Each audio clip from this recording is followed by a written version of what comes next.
What's up, boys? It's Daniel from Daily Bodybuilding Tips. Let's give you guys some more value, some more tips to help you guys out in your bodybuilding journey. Let's get straight into it. Daily bodybuilding tip number 7 today. So, I'm not going to spend too long on this. Just check out the pictures for yourself. Fat, out of shape, androgynous physique, and low appeal. Fast forward 3-4 years. Appeal, big triceps, big back. Okay? We're not spending long on this. We're getting straight to the business today. Daily bodybuilding tip number 7.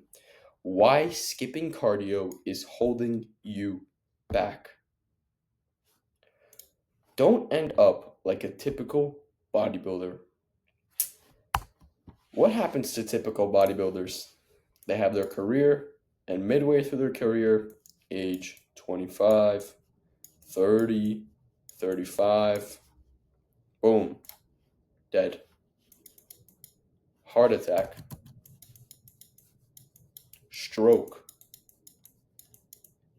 died of mysterious circumstances, heart complications, lung problems, kidney failure, all of these crazy health issues. And now we know, of course, it comes because mainly of the steroids, but it actually comes for another reason too.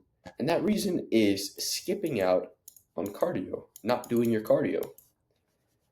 Why is this? Well, their heart function is terrible. Their heart's already growing because they're taking like growth hormone and all of these, uh, steroids, drugs, peptides, all of this stuff, right? And their heart's already growing, but they're not compensating at all because they're not doing their cardio. Their cardiovascular ability sucks. You don't want to end up like a typical bodybuilder that gets out of breath going up a flight of stairs. Because you're not an athlete, bro. You're just a bunch of mass that's low-key just addicted to steroids. And the thing that I hate, honestly, it just disgusts me about typical bodybuilders or CPAP machines. Don't end up like a typical bodybuilder using a CPAP machine. If you don't know what a CPAP machine is, basically they need these machines to help them out with sleep.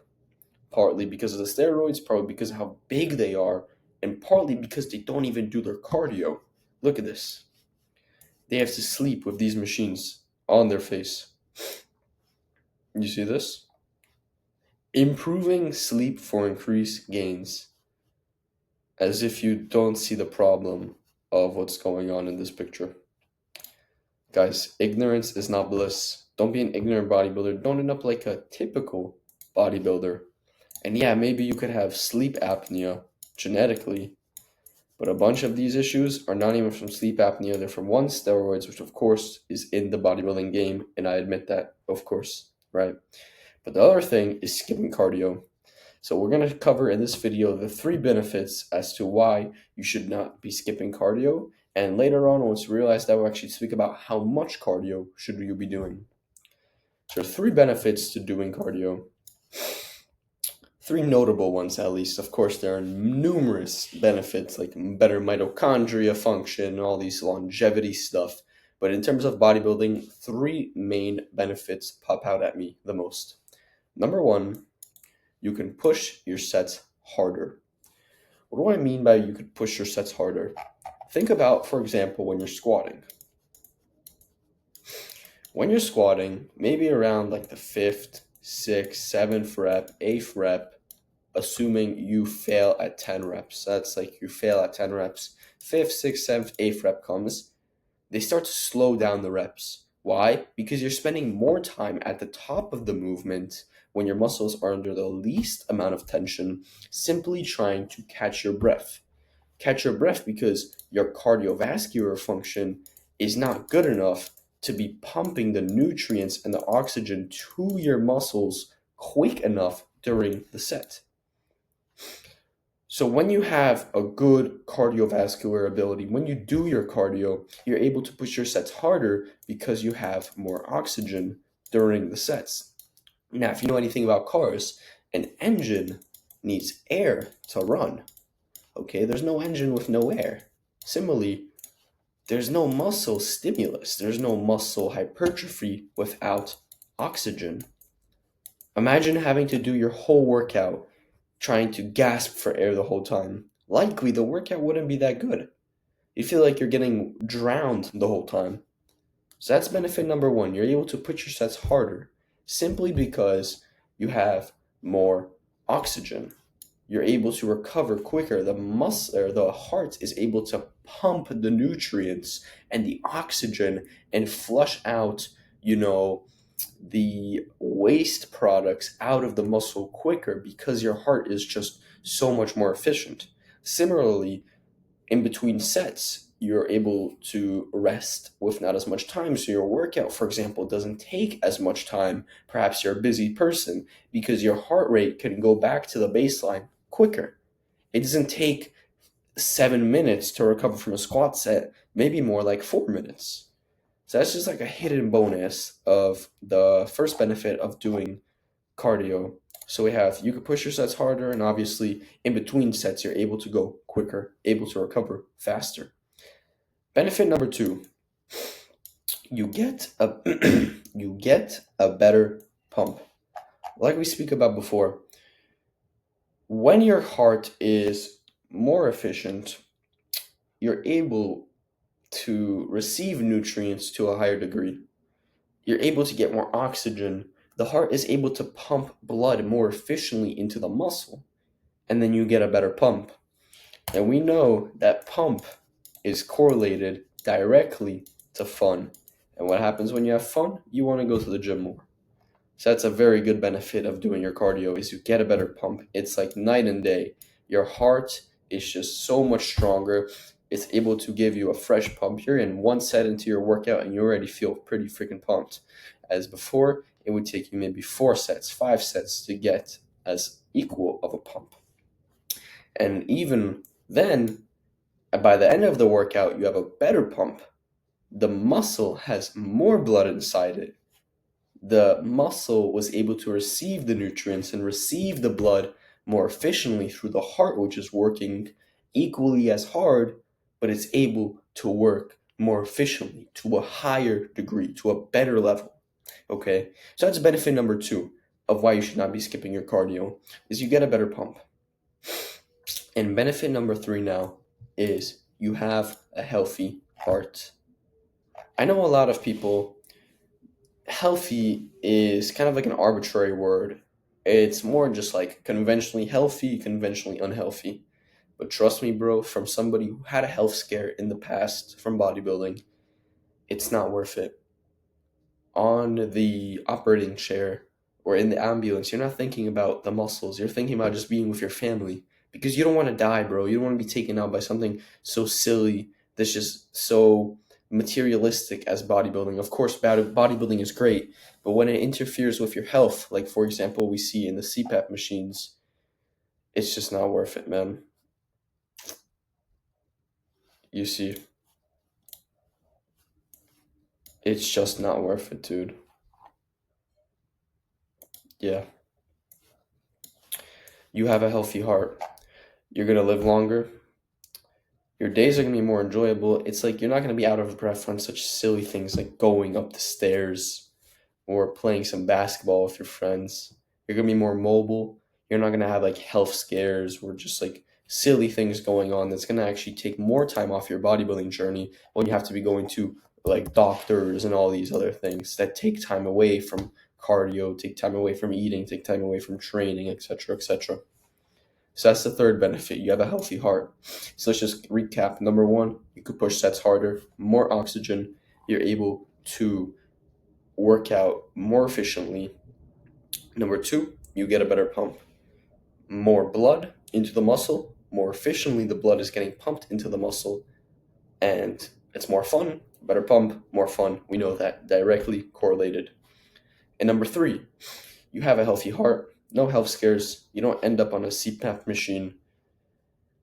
And you're able to have more time for the things that you like, which in this case is bodybuilding, because you're not getting the time taken away from such silly things like health scares.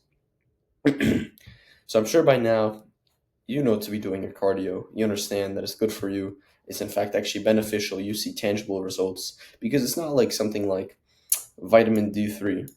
Of course, everyone said, oh, it gets sunlight. It gives you vitamin D3. You can't really see the benefit. You know what's in your body. You know when you get your blood work back, it's good. But you can't really contextualize that about having the vitamin in you and having the sun, okay? You know it's good for you, but you're not sure what the benefit actually is in a materialistic sense. But with cardio, you can 100% tell. Push sets harder, better pump, and if maybe you can't tell that you have a healthy heart, but you will be able to tell once you don't have a healthy heart, and that's not what we want. You're able to tell when you have a healthy heart when, for example, you have a low resting heart rate or you have lower blood pressure. And that stuff is great because if you have high blood pressure or high resting heart rate, you have to go to doctors, etc., etc., and then you can't spend the time working out, which is the last thing we want because we know that bodybuilding is a time-consuming thing. So if we want to maximize the amount of time we have, we avoid killing our health by not doing our cardio because benefit number 3 states very clearly that when you do your cardio, you have a healthy heart. So I'm sure now you're convinced, do your cardio. Now comes the question, how much cardio should you be doing in a week? It's very simple. In 1 week, so we're talking about a 7-day period, you should aim for 150 minutes of cardio. Even some bodybuilders that do their cardio, they understand that they should be doing their cardio. When they're in a bulk or an off season, they say they should be doing something like 90 minutes, 120 minutes of cardio. I think this is honestly just cope, and they're not getting the full benefit from doing the cardio. So I think 150 minutes, 7 days a week in total. So I'm saying 150 minutes cardio total in the 7-day period. You understand? So if we were to divide that, 150 divided by 7, you get 21, like around, I think you're good around 25 minutes a day. Or of course you don't have to do it every single day. You could do it like 5 days a week and do 30 minutes a day. That typically is the best because most people end up going like around 5 days a week to the gym. So 30 minutes a day of cardio. And now the question comes, what should the intensity be? Well, the intensity comes in this thing called zone. A zone for cardio is the zone of your heart rate. So I'm sure you already know what your heart rate is. You're a bodybuilder. Great. I think you should be doing this cardio in zone 2. Now, there's a way to calculate your zone 2 cardio or your zone 2 heart rate. You can just go on ChatGPT, but I'm pretty sure it's like 220 minus your age to get your maximum heart rate. And then with the maximum heart rate, I'm pretty sure zone 2 is about 60 to 70% of your maximum heart rate. So that for me comes out to be approximately, I like to keep my cardio between 135 and 140 beats per minute. Now, when I'm doing my cardio, I do a 3-minute warm-up and around a 3-minute cool down. Maybe if the cardio was a little bit on the higher side of the BPM, maybe like 140, 145, then I could do like, that's not right. Then I could do perhaps a 4-minute cool down or sometimes like a 5-minute cool down. Not really 5-minute ever, but sometimes if it's necessary, 5-minute cool down. Perhaps the ride was a little longer because I wasn't able to do cardio one day and instead I did like 40 minutes one day. But you really should not be going above 45 minutes on the cardio bike. Then you're starting to really lean into losing muscle. You're starting to lean into your recovery, and that's going to eat away at your muscle gain. Similarly, you should not be going much above the zone 2 range. So you could chill around zone 3 for a little bit, but I would not would avoid going into zone 4. Definitely not going into zone 5. Keep it around the zone 2 range. That's around the sweet spot where you're getting the health benefits of doing the cardio, like we spoke about on this slide. Similarly, you're also getting the bodybuilding benefits of doing the cardio. And another benefit that just came to my mind is your appetite. when you do your cardio in the zone 2 range, your appetite goes up, means you could eat more food and you're going to grow more. That just came to my mind spontaneously. So we know right here 150 minutes of cardio, 7 days a week. That's the amount. And we know it should be in zone 2. Perfect. Now, the question that a lot of people do is, a lot of people ask me is, what type of cardio? Bodybuilders will tell you low impact. So low impact can be like treadmill. I'm actually a big fan of the seated bike. I find that very fun. Seated bike. You could also do the elliptical, though I'm not really a big fan of it. And you could also do the Stairmaster, but that tends to be a little bit on like the medium side of impact. But once again, if you like it, you could do it because you're going to stick to it more. And like we already know, long-term gains over short-term pleasure. However, you could do the low impact, you could do the treadmill, you could do a seated bike. I like to run though. A lot of bodybuilders will tell you that running is not good. It burns too much, it eats away at your recovery. And I can 100% see why somebody would say that. Though, I don't want to end up like these guys. And if I know that I'm going to stick to my cardio if I do running because I find it more fun than doing like the seated bike, because honestly, I think the seated bike is a little bit mundane, then we know if I could stick to it, I'm going to have more fun and I'm going to get better results, which is why I pick running. Running is not for everyone, but if you run, don't let people tell you the lie, specifically bodybuilders, that you can't run because it loses muscle. Oh, and don't, of course, think about, oh, cardio kills gains, because these are the guys that are dying. Your gains aren't getting killed, they are getting killed. You understand? So that's how much cardio. Where is this? 150 minutes in the week, over a 7-day period. So if you're going like 5 days a week, 30 minutes a day, keep it in the zone 2 range.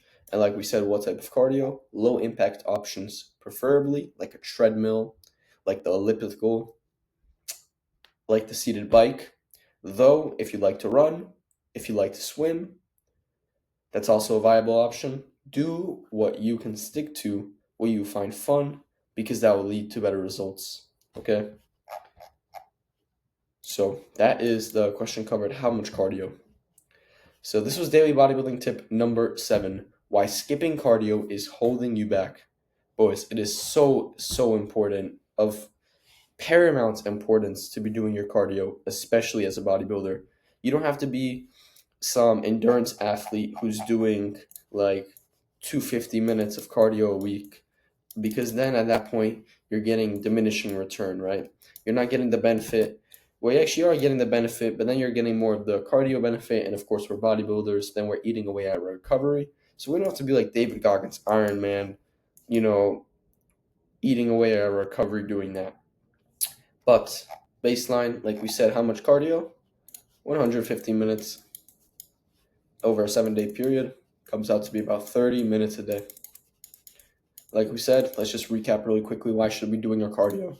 Number 1, you can push your sets harder, more oxygen, less break. Number 2, get a better pump. Your heart is pumping the blood more efficiently. And number 3, you have a healthy heart, no health scares. You have tangible results. You're able to put more time into bodybuilding when you have less time in the hospital. Okay? So this was daily bodybuilding tip number 7. Why skipping cardio is holding you back. I wish everyone can hear this lesson today. I know maybe some people won't even click on the video, but if it just helps one person, that's all I care about, honestly. Because I know if no one ever told me, or actually if I didn't have the health scare, I would never start doing my cardio. And if no one ever told me before my health scare, or if someone did tell me, I would just look at them like they're stupid and they're small. But like we know, the 3 benefits, they outweigh every single limiting belief that you may have about doing your cardio as a bodybuilder. So this was officially daily bodybuilding tip number 7. Do not skip your cardio. You'll have better gains. And yeah, Top link in description before we finish is my paid program. It's Daily Bodybuilding Tips Advanced. It's basically like this channel, but it gets a little bit more in depth, and the guides are a lot longer. The guides are like 2, 3, 4 hour long, as opposed to these like 20-minute videos, and it's like next level niche information for elite lifters who want to learn the tips that most average lifters never get to discover. So they basically can get an edge on those other lifters. I think that place is amazing for your bodybuilding improvement if you like these videos, by the way. So daily bodybuilding tip number 7, do not skip your cardio. Why skipping cardio is holding you back. Thank you.